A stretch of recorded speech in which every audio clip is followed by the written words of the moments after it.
so we've kind of covered occupational therapy services right from, you've been initially diagnosed pretty much through to pretty recent times. I remember in one of our conversations, Leslie, you telling me that you stayed in employment for quite some time after you've been diagnosed. I stayed with the same firm for 15 years. Right.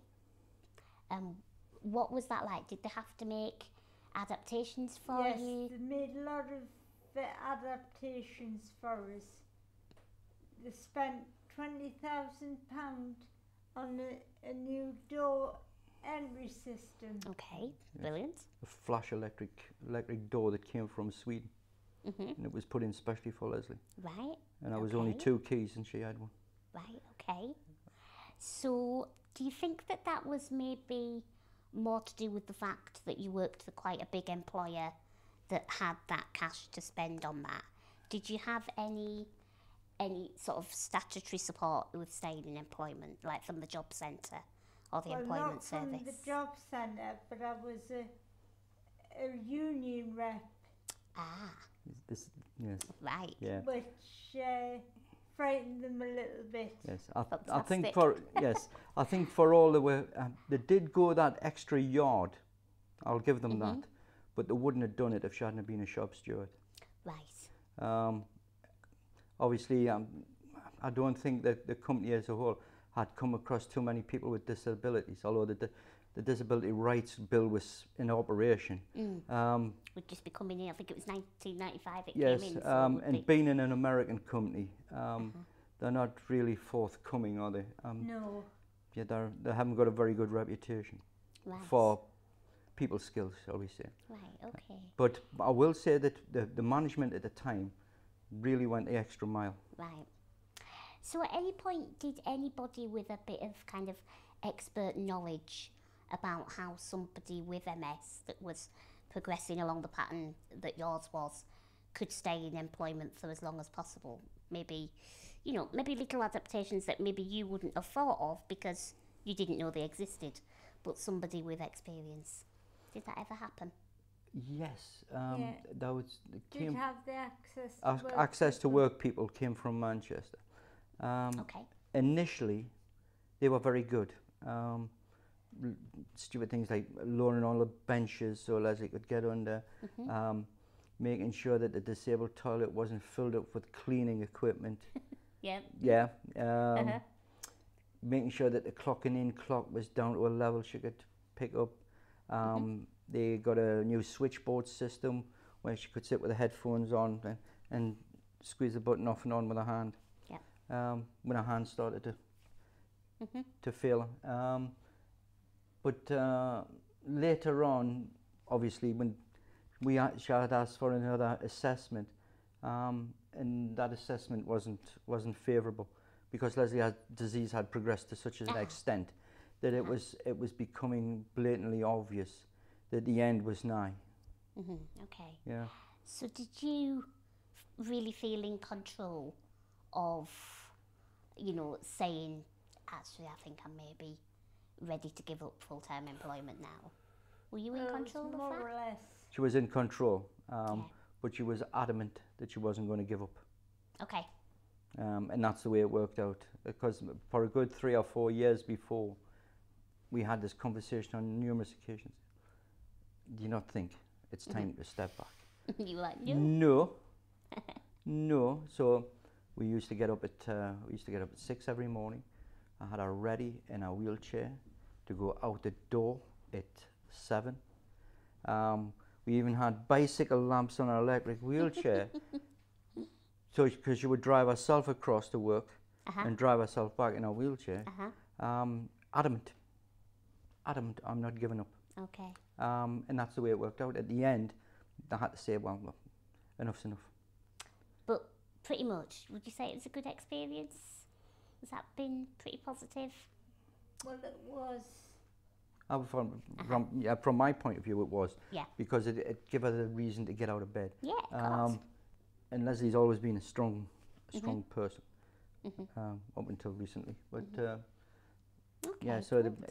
it was what I had expected. I wouldn't have expected anything else. Okay, excellent. Okay, so we've done occupational therapy, employment. What about health services? From physio to possible nursing. Any drug treatments that you may have had? Oh yeah, Yeah. yeah. She's got this thing where she did three Trials. drug trials for. So she was in and out of the RVI on a monthly basis. She had an MRI on a monthly basis for about. This went on for about 3-4 years. I've got to admit, to her detriment.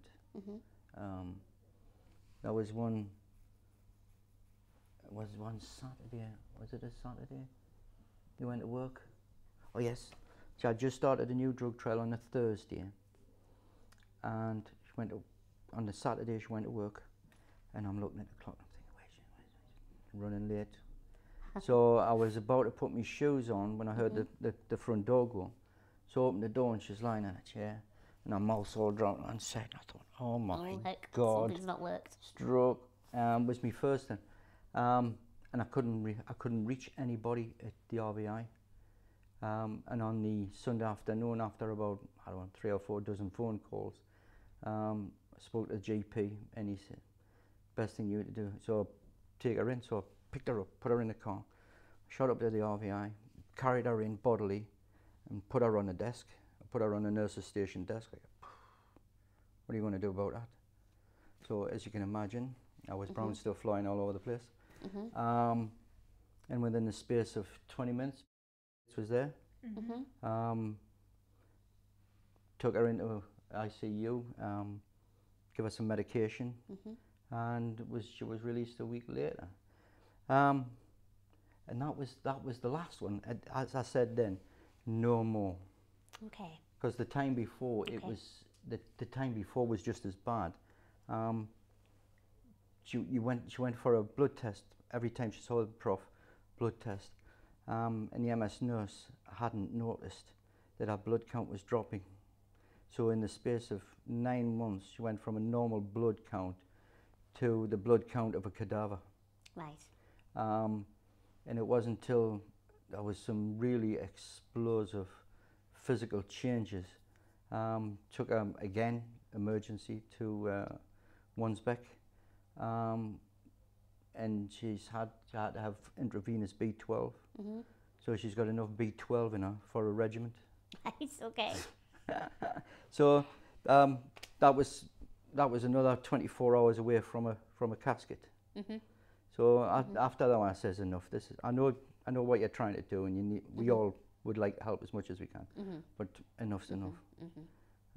So I can't blame her for wanting to be helped. No, absolutely not. No. But again, is it something that you've both felt in control of to say, yes, we'll give it a go, and no, I want to stop now? Well, I got to be honest. I left it to Leslie's judgment. It's something she felt she needed to do, and I have no problem with that. It's only when it was blatantly obvious that this wasn't working and it was to the detriment of her own health. Yeah. That's when I called a halt. I mean, because she's a grown woman, she can make her own decisions. Yeah. I support her in every way I could, but there comes a time when you've got to say enough's enough, and that's it. And we did. Okay.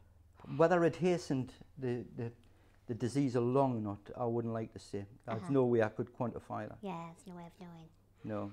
Okay, so what about other services that might be linked to health, such as physio, health occupational therapy, maybe speech and language therapy? You did do a couple of sessions, speech therapy, first off, sort of in the first initial stages of diagnosis. But it's only recently we've started to access that side of social services. Because obviously the disease is getting to a point now. I'm 16 years older, so I can't do the things that I used to do 10 years ago. I'm having medical problems of my own brought on by Leslie's disease. So we've now heading down the road of having carers come in to give me a break. Leslie now does exercise, the physiotherapy department of the local health trust are in constant contact. You know, do we need them to come out? We've got a house full of equipment. Right. Oh yeah, it looks like a supermarket. But yes, come in and put all the gear in. Actually, I've got 2 girls coming from moving and handling Okay. tomorrow. It's going to be part of the care package for the future, to see what's necessary. So that part of it is still ongoing.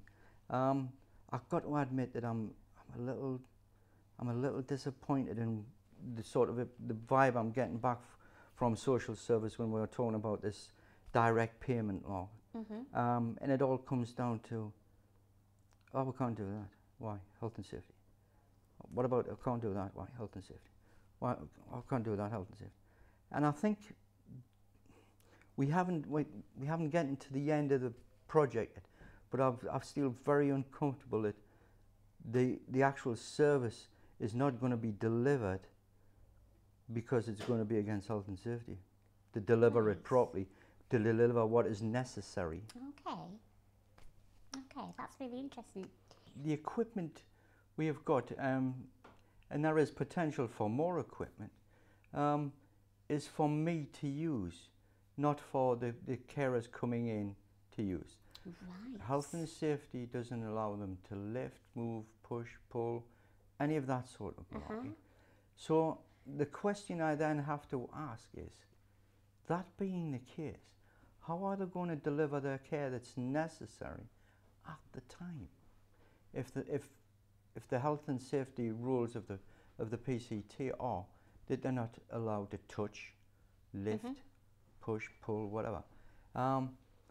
Because Leslie's disease is at a stage where on a good day she may be able to transfer, but good days are very few and far between. So to get her running off the toilet or a commode or whatever, somebody's going to have to lift somewhere. When that is down to me.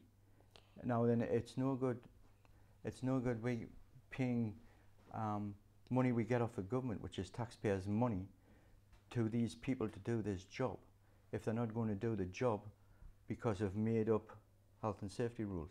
They're made up.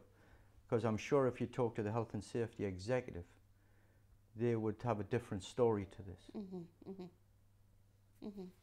So the equipment that you've got, does it include hoists? No. And things like that? No, Okay. we have not got a hoist as yet. The trouble with that is, with a majority of people who have MS that we know, we all live in normal houses. Yes. And normal houses are built for able-bodied folk. So those that are disabled have a great deal of difficulty with door widths, you know, and physical size of bedrooms, so you get wheelchairs around beds and all that sort of stuff. And our toilet is, well, the upstairs toilet that Leslie can access is in the bathroom, and that bathroom is only one bath length wide by one bath length long. Yeah. So by the time she drives in with an electric chair, which is the system we've been using previous, it's a matter of lifting it on and off. So you've got a chair upstairs and a chair down. Yeah. Now then, if from a standpoint of having a hoist, that would be another piece of equipment to house somewhere. Yeah. And in actual fact, we would need 2. One upstairs, one downstairs. With the limited amount of space in a normal home anyway, once you start playing with hoists, because they can be quite large pieces of equipment, even though we've had the door frames widened, you start looking at more widening or basically taking walls out. And at the end of the day, when we no longer need that house has got to have to be rebuilt so it can be sold.